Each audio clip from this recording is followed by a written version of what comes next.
Tayo pabili. Te, No. mukhang nakasumangot ka umaga-umaga. Eh, paano kasi? Oh, Siningil ko yung balance ni Berto na 10 piso. ngayon? Nagalit ba naman sa akin? Eh, ang tagal-tagal na nun. Ngayon, binayaran niya, galit pa. Ako pa tong naging masama. Buti ka mo, nagbayad na siya. Piso-piso, dos-dos lang yung ganansya mo, tapos ganyan pa, utangin pa nila. Yun na nga eh.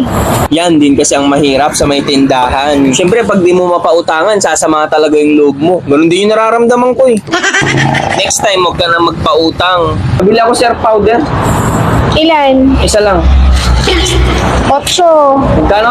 8. 8? Kulang ko yung 3. Bayaran ko na lang kapag...